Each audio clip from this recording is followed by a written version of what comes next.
why your anxiety isn't just stress.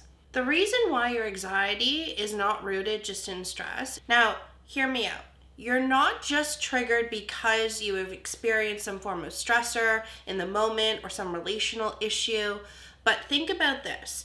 You developed a schema, a blueprint since childhood to basically construct and become and create a pattern of anxiety, a bundle of worries that when you are placed in certain situations, let's just face it, majority of situations, then you're experiencing these heightened forms of anxiety. So you're experiencing anxiety in the body. So you're starting to panic, you're feeling very overwhelmed emotionally.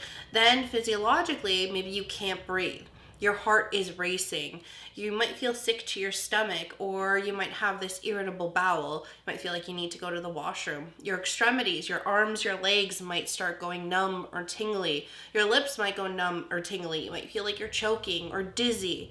So these components, not everything, but some of which are experienced by you in the body, in simultaneously in addition to experiencing this overwhelming feeling of panic or worry or fear. So essentially what happened in your past where you were taught to be scared has now followed you into adulthood or followed you into your adolescence.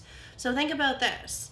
You weren't born feeling anxious. You learned this along the way. So who did you learn it from? Who were you exposed to, or what people or groups, or even on social media or the media, what were you exposed to that created the sense of fear that you've then maybe unconsciously projected onto other situations? By addressing only the symptoms, by looking at just what's happening in your body and what your emotions are, and then whether or not you're able to regulate yourself is not the whole story. You need to understand the insight. You need to understand how to build insight into how you constructed that blueprint to begin with in childhood. Depression isn't laziness, it's undercover pain. So think about this. You might feel empty, you might feel alone, you might have a loss of interest in activities that you used to cherish. You can't really think straight, you can't focus on things, you can't make decisions as efficiently as you did before. So you're stuck in this kind of hole, and you're kind of wondering what your purpose is, where you're going, what's going to happen to you. So this is not uncommon for individuals who struggle with depression. The issue here is that there's also unconscious features that are driving this depression as well. So for instance, research suggests that, psychoanalytic research suggests, I do have to highlight that.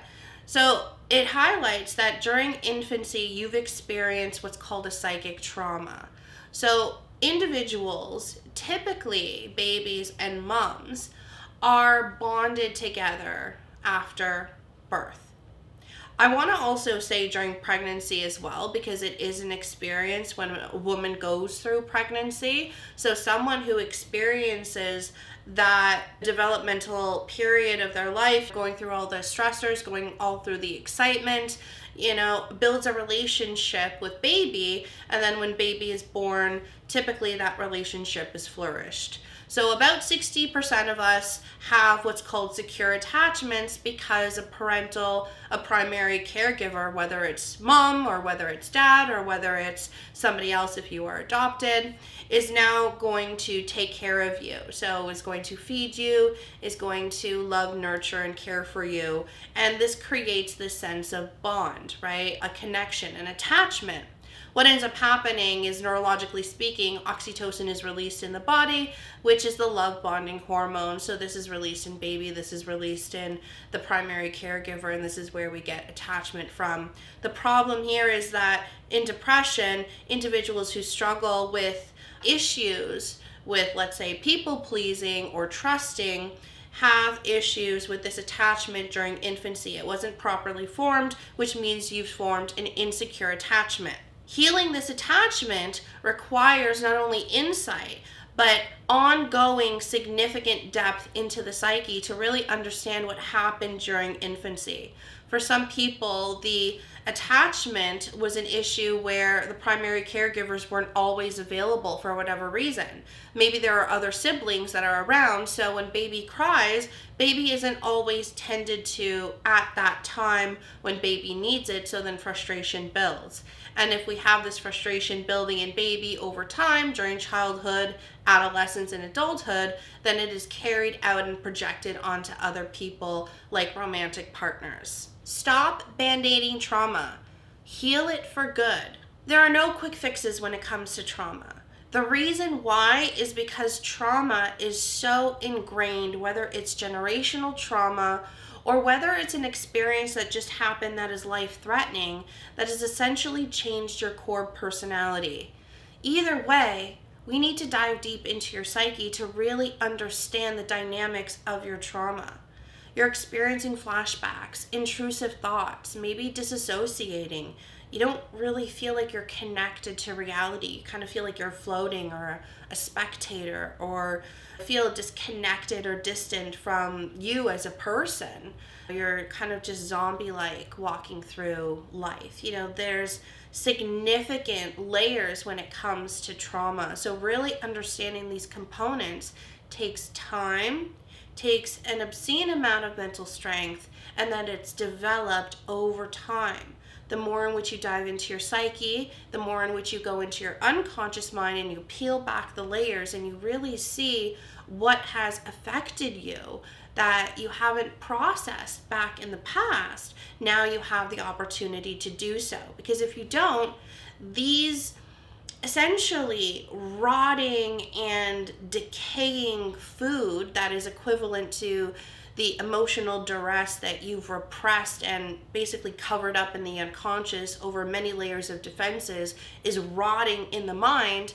It's leaking into the conscious mind. This is where we get intrusive thoughts. This is where we get anger that sometimes is so overpowered that we don't really know why we are so angry. It's understandable to be irritable in this moment, but it doesn't really make sense to go off the handle and be so enraged.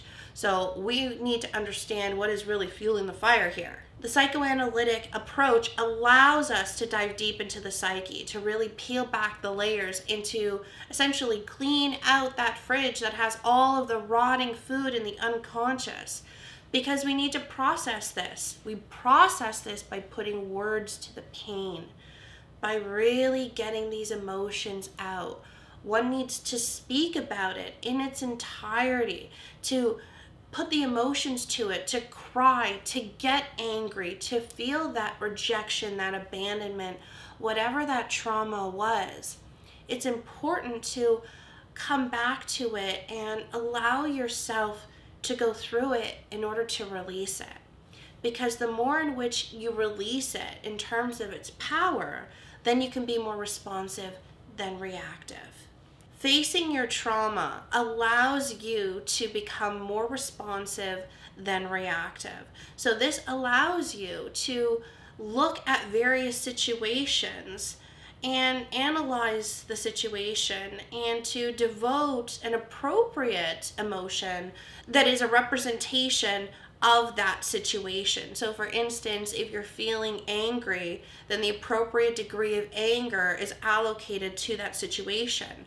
So instead of feeling so enraged and overwhelmed and now you can't think because your limbic system, so your animalistic brain is now going off and saying that I need to retaliate or I need to be defensive, I need to get mad. So instead of doing that, you get the opportunity to hone it in, and now you can come back down to baseline and assess a situation. So not only does that help you balance how you feel and your reaction and able to emotionally regulate, but this also helps to create a relationship, a much stronger relationship with yourself and others.